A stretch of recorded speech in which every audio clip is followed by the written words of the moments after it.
जानकी जीवन स्मरण जय जय राम पार्वती पते हर हर महादेव पुंडलीक वरदा हरि विठ्ठल श्री अनंतकोटी ब्रह्मांड नायक राजाधिराज सच्चिदानंद सद्गुरु श्री ब्रह्मचैतन्य महाराज की जय. श्री महाराजांच्या हरिपाठ सेवेमध्ये आज आपण 17वा अभंग पाहणार आहे.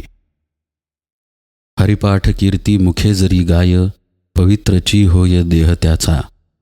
तपाचे सामर्थ्ये तपिन्नला अमूप, चिरंजीव कल्प वैकुंठी नांदे. मातृपितृभ्राता सगोत्र अपार, चतुर्भुज नर होऊनी ठेले. ज्ञान गूढ गम्य ज्ञानदेवा लाधले, निवृत्तीने दिधले माझे हाती. हरिपाठाची कीर्ती, हरिपाठाचं महात्म्य सांगणारा हा अभंग आहे. नुसता अभंग वाचूनही हे स्पष्ट होते की माऊली हरिपाठाचं कौतुक करतायत. कौतुक म्हणजे त्याचं महात्म्य सांगतायत की हा हरिपाठ म्हणून तुम्ही उद्धरून जा. साहजिकच त्याच्यामध्ये जो उपदेश सांगितला आहे त्याच्या आचरणाने तुम्ही उद्धरून जा. इथे माऊली असंही सांगतात की हरिपाठ म्हणजे साधना जी सांगत मी आलेलो आहे ती तुम्ही केलीत तर तुमचा उद्धार निश्चित आहे. हरिपाठ कीर्ती मुखे जरी गाय असं माऊली म्हणतात. इथे एक प्रश्न असा उपस्थित होतो की हरिपाठ तर अजून पूर्ण व्हायचा आहे. हा 17वा अभंग आहे. तर 17व्या अभंगातच हरिपाठाचं महत्त्व माऊली का सांगतात? तर त्यामुळं या अभंगाकडं थोड्याशा वेगळ्या दृष्टीनं आपण बघूया. हरिपाठ अजून बाकी आहे आणि तो शिल्लक असतानाच माऊली हरिपाठ कीर्ती मुखे जरी गाय असा उल्लेख करतात.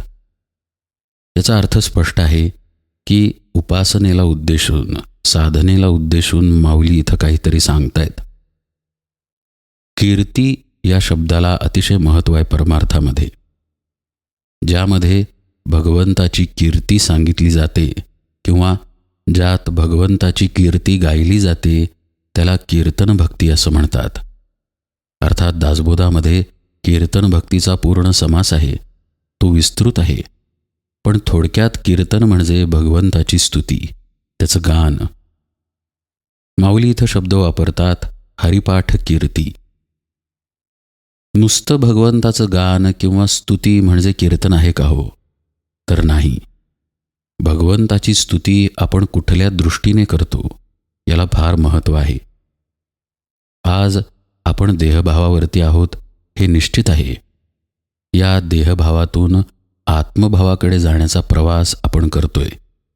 म्हणजे कीर्तनसुद्धा त्या दृष्टीने करणे गरजेचे आहे किंवा त्या दृष्टीने श्रवण करणे गरजेचे आहे. माऊली इथे हरिपाठ कीर्ती हा शब्द वापरतात. कीर्ती हे भगवंताचं गुणगान असेल तर त्याचा स्पष्ट अर्थ असा होतो की भगवंताच्या अस्तित्वाबद्दल साधकामध्ये निश्चय निर्माण करणे म्हणजे कीर्तन, किंवा असलेला निश्चय आणखी पक्का करणे म्हणजे कीर्तन. समर्थ दासबोधामध्ये स्पष्ट सांगतात की आत्मज्ञान हे निश्चयाचे ज्ञान आहे.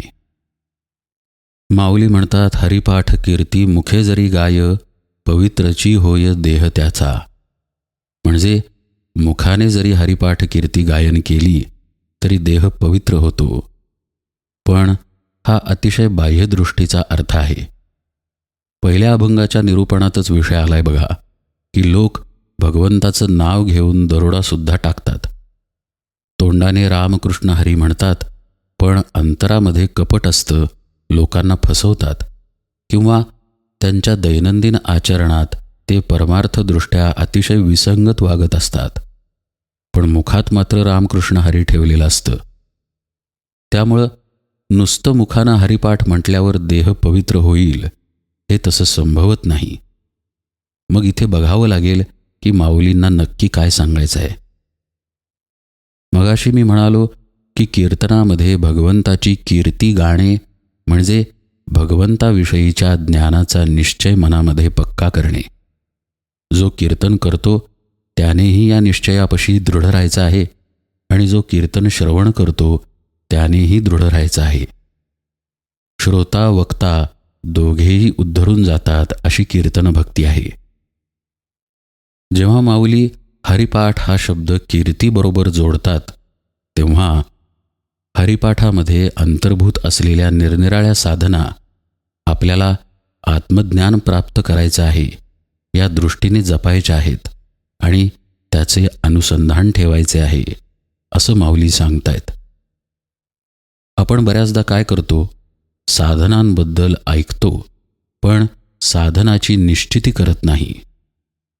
बाबा बेलसरे एके ठिकाणी म्हणतात की पहिला तुम्ही निश्चय करा की मला नाम घ्यायचं आहे, नामामध्येच माझ्या नरजन्माचं सार्थक आहे असा दृढ भाव धरा, महाराजांच्या प्रति श्रद्धा धरा, विश्वास धरा, म्हणजे तुमच्या साधनेच्या मार्गामध्ये तुम्ही अग्रेसर व्हाल.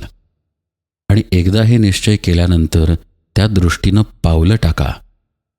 आपण असं बहुतांश वेळेला करत नाही. तुम्हाला एक साधं उदाहरण देतो. आधी प्रपंचातल्या उदाहरणाने सुरुवात करूया. समजा आपल्या घरातला गॅस सिलेंडर संपलेला आहे, तर तो संपायच्या आधीच आपण सावध असतो की गॅस बुक करायची तारीख किती आहे, या तारखेला फोन केला का, तो जाऊन बुक केला का, मग तो ठरलेल्या वेळेत घरी येतोय की नाही याचा अगदी सचोटीने आपण पाठपुरावा करतो. तीच गोष्ट इतरही बाबतीत आपण करतो. उदाहरणार्थ विजेचं बिल.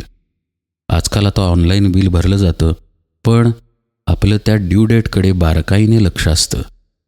याचा अर्थच असा आहे की आपण कुठेतरी निश्चय केलेला असतो की या गोष्टी वेळेवर झाल्या पाहिजेत.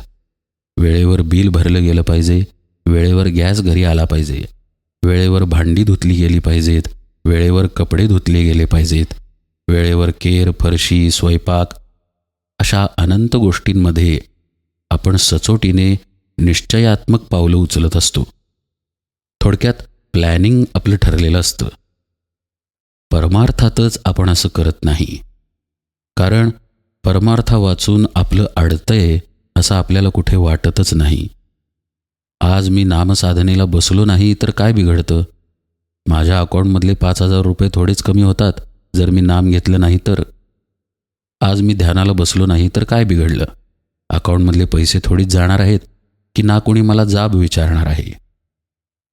आपलीच आपल्या साधनाबद्दल ना निश्चिती असते ना त्या साधनाचं गांभीर्य आपल्याला असतं. चाललंय म्हणून चाललंय. वस्तुतः काळ अक्षरशः धावतो आहे म्हणजे आपल्याला भरोसा नाही की आपण पुढच्या क्षणी जिवंत असू की नाही. आणि याबद्दल महाराज आपल्याला वेळोवेळी सावध करतात. प्रवचनातून करतील, नाहीतर कोणत्याही माध्यमाने करतील. आता हेच बघा ना, हरिपाठाचं निरूपण सुरू आहे आणि आपण कसे देह नाही, आपल्या आत आत्मा आहे आणि त्याचं स्वरूप ओळखणे यात आपल्या नरजन्माचं सार्थक आहे हे वारंवार आपण ऐकतोच आहोत. पण आपल्यापैकी किती जणांनी साधनेचा निश्चय करून त्या दृष्टीने पावले उचलली? बहुतांश लोक नुसते ऐकतात आणि ऐकून झाले की दुसरे काहीतरी ऐकतात. भगवान बुद्धांजवळ एक माणूस प्रश्न विचारायला आला. त्याला आध्यात्मिक काही अडचणी होत्या. भगवान बुद्ध म्हणाले, तू प्रश्न विचार, पण त्याआधी माझा एक प्रश्न आहे तुला. तो म्हणाला, काय? बुद्ध म्हणाले की माझ्याकडे येण्याच्या आधी तू किती जणांकडे जाऊन आलायस?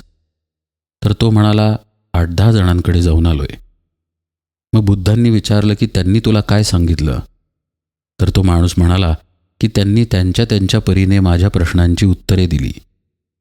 मग बुद्धांनी विचारलं की त्यातल्या कुठल्या एका उत्तरावरती तू कायम राहून काही साधना केलीस का किंवा काही पावलं उचललीस का?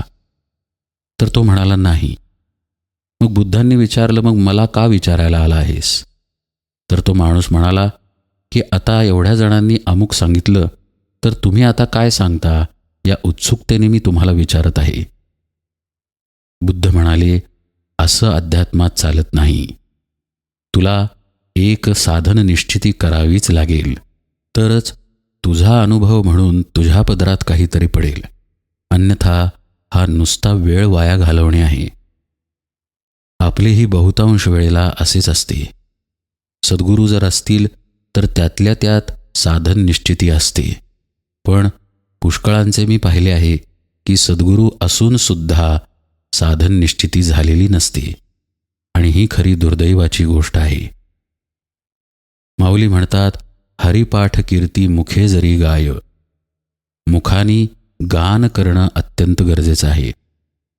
गान मुखाने करणे याचा अर्थ आपण समजून घेऊया. समजा आपण एखाद्या खेळाडूचे चाहते आहोत, उदाहरणार्थ सचिन तेंडुलकर. तर सचिन तेंडुलकरच्या कीर्तीचं गान आपण गातो, याचा अर्थ काय हो? सारखे त्याच्याचबद्दल बोलत राहतो असाही त्याचा अर्थ नाही. त्याचा थोडक्यात अर्थ असा आहे की आपल्या चित्तामध्ये सतत सचिन तेंडुलकर हा विषय असतो. आपण सारखे त्याच्याशी तादात्म्य पावलेले असतो. मग गप्पांमध्ये त्याचा विषय बोलू, लिखाणामध्ये त्याच्याबद्दल लेख लिहू, किंवा मोबाईलवरती टीव्हीवरती त्याच्यासंबंधी व्हिडिओ बघू. माऊली याच अर्थानं मुखे जरी गाय असा शब्द वापरतात. याचा अर्थ असा आहे की हरिपाठ कीर्ती, हरिपाठामध्ये जे भगवंताचं साधन सांगितलेलं आहे त्याबद्दलचं अनुसंधान तुम्ही सतत ठेवा. नीट लक्ष देऊन हरिपाठाकडे बघा, त्याचं श्रवण करा, त्याचा अर्थ समजावून घ्या, आणि मग त्यातून तुमची साधन निश्चिती करा. एक काहीतरी ठरवा आणि त्याच्यावर ठाम राहा. आता हरिमुखे म्हणा, पुण्याची गणना कोण करी याच्या विवरणात हा विषय आलेला बघा की अत्यंत तळमळीने भगवंताचे नाम घ्या. इतके प्रेमाने घ्या की भगवंताच्या प्रेमानं डोळ्यात पाणी आलं पाहिजे. मग इतरही साधनांचे विषय हरिपाठात आलेच की. इडा पिंगला सुषुम्नेचा विषय असेल किंवा आणखी कुठला असेल. पण समजा मी उत्कटतेने कळकळीने नाम घ्यायचे या साधनाची निश्चिती केली, तर त्यापाशी पक्के राहा, त्याच्या अनुसंधानात राहा, सतत त्याचा पाठपुरावा करा. याला म्हणायचं मुखे जरी गाय. रोजच्या दैनंदिन आयुष्यामध्ये आपल्यापाशी हिशोब पाहिजे की आजच्या दिवसात मी हरिस्मरणासाठी, भगवंतासाठी किती वेळ दिला, प्रापंचिक व्यापामध्ये आणि विचारांमध्ये किती वेळ वाया घालवला, दुसऱ्यांकडे बघण्यात, त्यांची उणीदुणी काढण्यात किती वेळ वाया घालवला, आणि स्वतःच्या अंतरंगात डोकावून बघून गुणदोष बघण्यात किती वेळ सार्थकी लावला. हे सततचं बघणं गरजेचं आहे. हा अभ्यास कायमचा पाहिजे, आणि असा जो करतो त्याचा देह पवित्र होतो असं माऊली पुढे सांगतात. वस्तुतः देहामध्ये पवित्र असं काहीही नाही, कारण जोपर्यंत आपल्या आत चैतन्य नांदत आहे तोपर्यंत या देहावरती रया आहे. एकदा का माणूस मेला की त्याच्या देहावरची रया संपून जाते. अहो, मरायचीच कशाला वाट बघायची? साधी एक खरचटलेली जखम आपल्याला झाली तरी आपल्या त्वचेखालचा भाग बाहेर दिसला तरी तो बघवत नाही. आत हाड, मांस, रक्त यांचा अक्षरशः गोंधळ आहे. विष्ठा, मलमूत्र, शेंबूड सगळं वर्णन दासबोधात दिले बघा की माणसाच्या देहामध्ये खऱ्या अर्थानं पवित्र असं काहीही नाही. जर काही पवित्र असेल तर तो आत्माच आहे. ते चैतन्य तत्वच आहे ज्यामुळे देह सुरू आहे. तेच एकमेव पवित्र आहे, बाकी सगळा कचरा आहे. माऊली हेच सांगतात की हरिपाठातील साधना करून आपण आपल्या आत्मतत्वापर्यंतच पोहोचतो, आणि असा जो पोहोचला त्याचा देह पवित्र झाला अशी संज्ञा माऊली वापरतात. असं बघा, अपवित्रता 2 स्तरांवरती आहे, एक स्थूल आणि एक सूक्ष्म. स्थूलातील अपवित्रता म्हणजे देहातील घाण, मांस म्हणा, रक्त म्हणा, हाडे म्हणा. अर्थात ही घाण तेव्हाच आहे जेव्हा त्याचं चलनवलन सुरू नाही आहे. एखाद्या अन्नपदार्थासारखं. अन्नपदार्थ जर ताजा असेल तर तो घाण नाही, पण तो तसाच बाहेर ठेवा बरं, काही वेळाने तो कुजणारच. मग जो अन्नपदार्थ मगाशी चांगला होता, खाण्यायोग्य होता, पवित्र होता, तोच आत्ता टाकाऊ झाला. कशाचा बदल झाला? फक्त काळाचा बदल झाला. उपभोग न घेता तो तसाच पाडून ठेवला आणि नंतर कुजून गेला. आपलीही असेच होते. देह जोपर्यंत आहे, या देहात जोपर्यंत चैतन्य तत्व खेळत आहे, तोपर्यंतच त्या चैतन्याचा भोग आपण घ्यायला पाहिजे. तो जर घेतला नाही तर देह कुजूनच जाणार आहे, अपवित्रच ठरणार आहे. मगाशी मी म्हणालो की अपवित्रता स्थूल आणि सूक्ष्म या 2 स्तरांवरची आहे. स्थूलातली तर आपण बघितली. सूक्ष्मातील अपवित्रता म्हणजे आपल्या अंतःकरणाची मलिनता, चित्ताचं जडत्व, मनाचं जडत्व, काम, क्रोध, लोभ, मोह, मद आणि मत्सर इत्यादी नाचणारे षडरिपू. हीच सूक्ष्म स्तरावरची अपवित्रता आहे. ज्याचं चित्त हरिपाठामध्ये रमलं, जो त्याच्या आत्मानुसंधानामध्ये रमला, त्याची ही अपवित्रता साहजिकच धुवून निघते. कबूल आहे की हे षडरिपू आणि हे दोष खूप घट्ट चिकटलेले आहेत. आपली देहबुद्धी ही त्यापैकीच एक आहे. पण जसा भांड्याला हट्टी डाग असेल तर भांडं साबणाच्या पाण्यात भिजत ठेवावं लागतं. खूप काळ भिजत ठेवलं तर तो डाग सहजपणे निघून जातो. तसंच हरिपाठाच्या म्हणजेच आपल्या साधनाच्या चिंतनाचं आहे. हे चिंतन ज्यानं जवळ ठेवलं, त्याचे हे सूक्ष्म आणि स्थूल दोष, ही जड आणि सूक्ष्मातील असलेली अपवित्रता आपोआपच ढिली पडते आणि कालांतराने निघून जाते.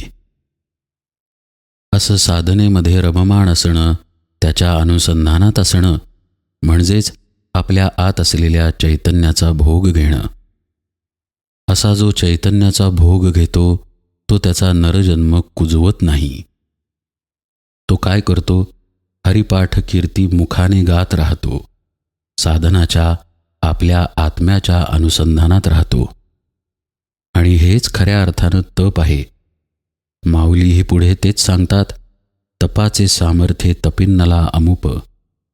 असा साधक साधनेमध्ये अक्षरशः तावून सुलाखून निघतो, तप्त होतो, खऱ्या अर्थानं तपस्वी होतो. सोनं तापवलं की त्यातलं हीण म्हणजे त्यात नको असलेले पदार्थ बाजूला पडतात.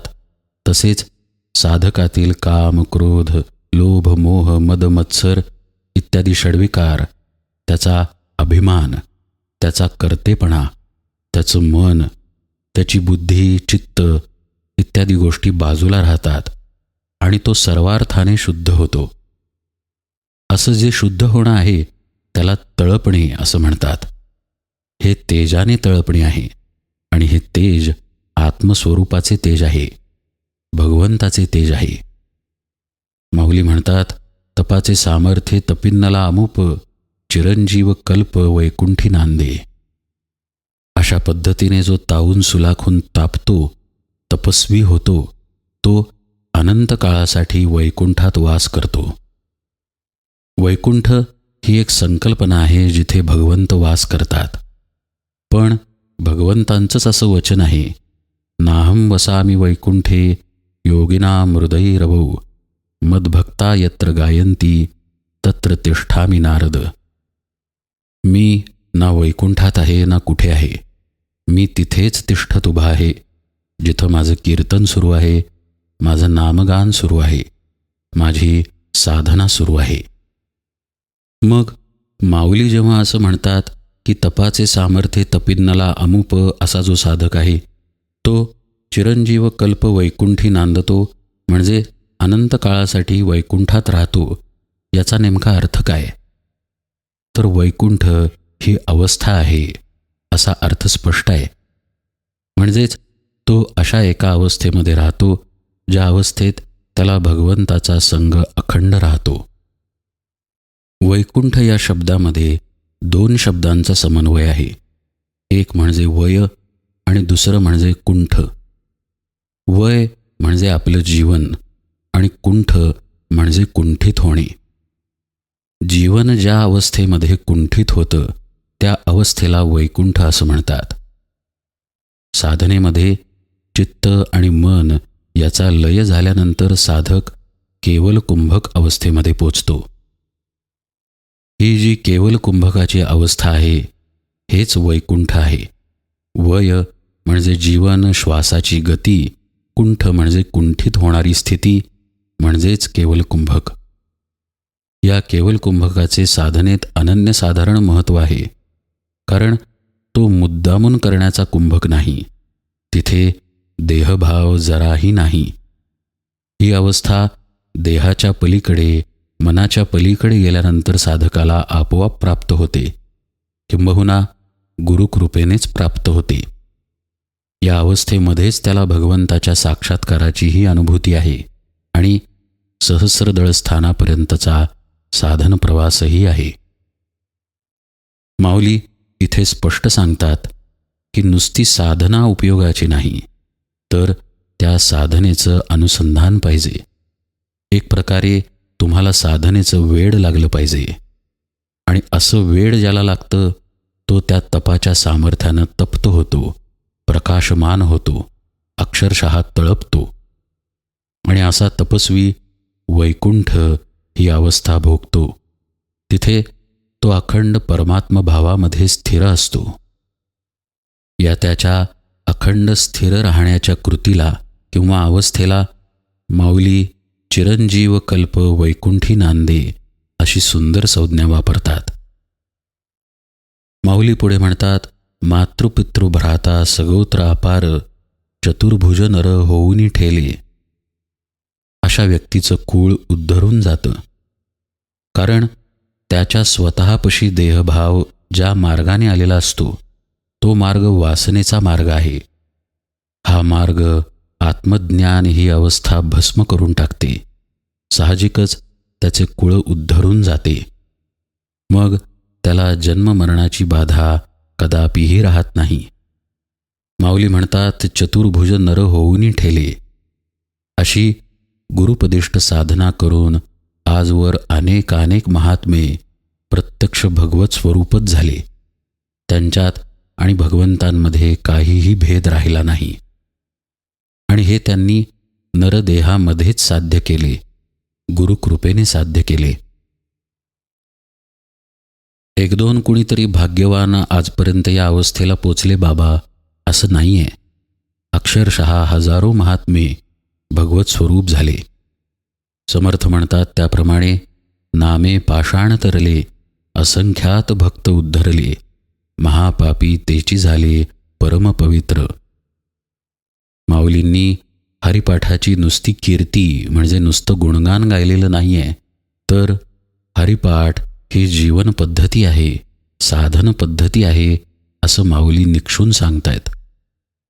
एक दिवस म्हटला किंवा फक्त चातुर्मासात म्हटला इतपतच हरिपाठाचं महात्म्य नाही. हरिपाठ हे संपूर्ण जीवन झालं पाहिजे. माऊली म्हणतात, आणि हेच खरं म्हणजे परमार्थ मार्गातलं गूढ आहे. गोंदवलेकर महाराजांची एक गोष्ट सांगतो. त्यांच्याकडे एक व्यक्ती आला. त्याला परमार्थामध्ये ताबडतोब प्रगती पाहिजे होती. अर्थातच महाराजांची कीर्ती सर्वदूर पसरलेली होती.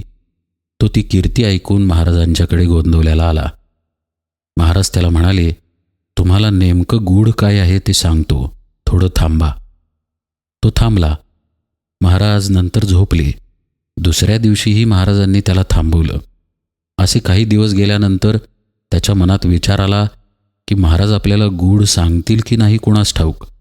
शेवटी वैतागून तो महाराजांकडे गेला आणि त्यांनी महाराजांना विचारलं, महाराज अहो तुम्ही मला अध्यात्मातलं गूढ, परमार्थातलं गूढ सांगणार होता, सांगणार आहात की नाही?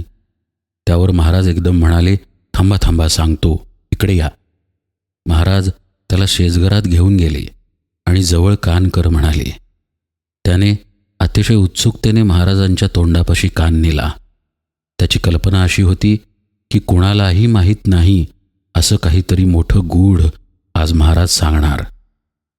महाराज त्याच्या कानात एवढंच म्हणाले, भगवंताचं नाम हेच ते गूढ आहे. अगदी साधं उत्तर वाटतं, पण त्याच्यात किती मोठा अर्थ आहे हे हरिपाठाचा आपण जो अर्थ आत्ता बघितला त्यावरून लक्षात येईल. नुसते राम काय हो कुणीही म्हणेल, पण राम हे आपलं जीवन व्हायला पाहिजे, आपला प्राण व्हायला पाहिजे. महाराज म्हणत नाहीत का, जेथे नाम तेथे माझा प्राण, ही सांभाळावी खूण. याचा अर्थ स्पष्ट आहे की जिथे प्राण आहे तिथेच नाम आहे, किंबहुना नाम हेच प्राण आहे. इतपत ते नाम आतून घेतले पाहिजे, अंतःकरणापासून घेतले पाहिजे, निष्ठेने घेतले पाहिजे. आणि असे जो घेतो, असे नामाचे अनुसंधान जो ठेवतो, हरिपाठ कीर्ती मुखे जरी गाय, असं जो प्रत्यक्ष जगतो त्याचा देह पवित्र आहे, असं माऊली इथं सांगतात. नुसतं सांगत नाहीत, तर हे खरं गूढ जर आपल्याला कुणामुळे कळलं असेल तर ते सद्गुरू निवृत्तीनाथांमुळे, असं नम्रतेनं कबूल करतात. इथे माऊलींचा अधिकारही स्पष्ट दिसतो आणि त्यांची नम्रताही तेजस्वीपणे समोर येते. माऊली म्हणतात, ज्ञान गूढ गम्य ज्ञानदेवा लाधले, निवृत्तीने दिधले माझे हाती. सगळं काही ठीक आहे, तत्वज्ञान तत्वज्ञानाच्या जागी योग्य आहे, पण आत्मा म्हणजे मी आणि भगवंताच्या नामामध्ये प्रेम आणून ते नाम घ्यायला पाहिजे, किंवा तो आत्मा म्हणजेच ते नाम आहे आणि म्हणजेच ते माझे खरे स्वरूप आहे, या एकभावाने ते घ्यायला पाहिजे. हे सगळं ठीक आहे, पण ते घेऊन जी प्राप्ती घडते ती सद्गुरू कृपेशिवाय कदापि होत नाही. म्हणूनच माऊली म्हणतात की हे गूढ मला प्राप्त झाले हे खरं आहे, पण ते दिले कुणी, तर श्री गुरु निवृत्तीनाथांनी. हरिपाठ हे नुसते अभंग नाहीत. हरिपाठ म्हणजे साक्षात ज्ञानेश्वर माऊलीच आहेत. पण या ज्ञानेश्वर माऊलींनी आपल्या अंगावरती सद्गुरू कृपेची शाल पांघरली आहे. त्यांच्यावर छत्र जर असेल तर ते श्री गुरु निवृत्तीनाथांचे आहे. आणि हे छत्र पुन्हा पुन्हा हरिपाठामध्ये दिसून येते. आज या 17व्या अभंगाच्या निरूपणाला इथेच विराम देतो. पुढील 18वा अभंग, हरिवंश पुराण हरिनाम कीर्तन हरिवेण सौजन्य नेणे काही, याचं निरूपण आपण यथावकाश पाहू. जानकी जीवन स्मरण जय जय राम.